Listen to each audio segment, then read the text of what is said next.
Restaurant স্টাইলের perfect শাহি পনির বানানোর জন্য এখানে আমি পনিরগুলোকে অল্প তেলেতে হালকা হালকা ভেজে নিয়েছি। তারপরে এখানে আমি গরম কড়াইয়ে 2 চামচের মতো তেল দিয়েছি। তারপর এখানে আমি গোটা গরম মশলা দিয়ে দিলাম। গোটা গরম মশলার মধ্যে এলাচ, লবঙ্গ, দালচিনি এবং এখানে আমি জিরে ব্যবহার করেছি।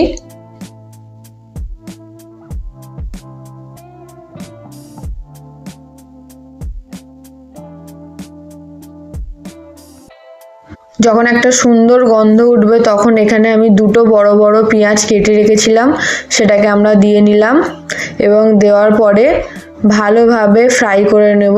এখানে দেখতেই পাচ্ছেন হালকা হালকা পিঙ্ক হয়ে গেছে। তখন এখানে আমি 2 চামচ আদা রসুন বাটা দিয়ে দিয়েছি। তারপর এটাকে খুব ভালোভাবে মিশিয়ে নিতে হবে। যখন এখান থেকে একটু সুন্দর একটু গন্ধ উঠবে তখন এখানে আমি একটা বড় টমেটো কেটে রেখেছিলাম, সেটাকে দিয়ে দিলাম এবং তারপরে এখানে আমি 2 চামচ নুন দিয়ে দিলাম।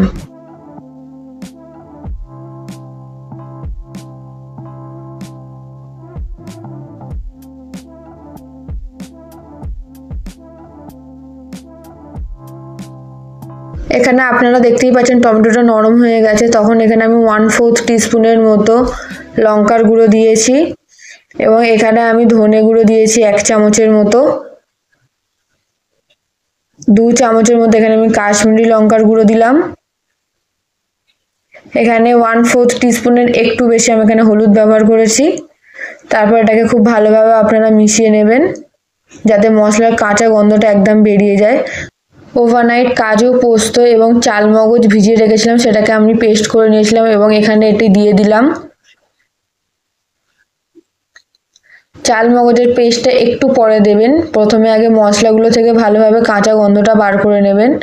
তারপর ওটাকে আমরা পেস্ট করে নেব ঠান্ডা করে। তারপর এখানে আমি 1 চামচের মতো ঘি নিয়েছি এবং রং আসার জন্য এখানে আমি একটু চিনি ব্যবহার করেছি, একদম নামমাত্র ব্যবহার করবেন।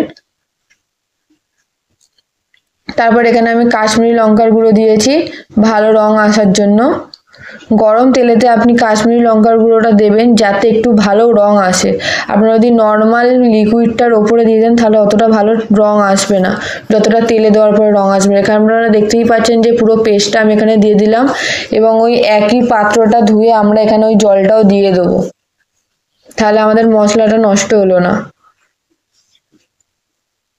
তারপরে হালকা হাতে ভালোভাবে এরকমভাবে মেশাতে থাকবেন এবং এইখানে আপনারা দেখবেন যদি আপনাদের কোনো রকমের নুনের প্রয়োজন মনে হয় তাহলে এখানে আপনারা একটু নুন দিতে পারেন, আমার লাগেনি তাই আমি দিইনি। তারপরে এখানে আমরা ফ্রেশ ক্রিম ব্যবহার করেছি। তারপরে আরও টেস্টটাকে এনহ্যান্স করার জন্য এখানে আমি অল্প পরিমাণে বাটার দিলাম। তারপর আগে থেকে যে পনিরগুলো আমরা হালকা হালকা সটে করে রেখেছিলাম সেটাকে দিয়ে দিলাম।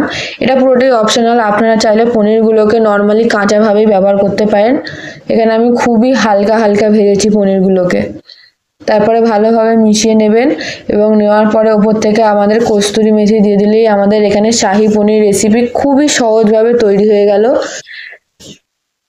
ভিডিওটি ভালো লেগে থাকলে আপনারা লাইক, শেয়ার অ্যান্ড সাবস্ক্রাইব করে দেবেন এবং এই রকমই ইজি রেসিপি আমি আবার নিয়ে আসবো আপনাদের জন্য। Thanks for watching.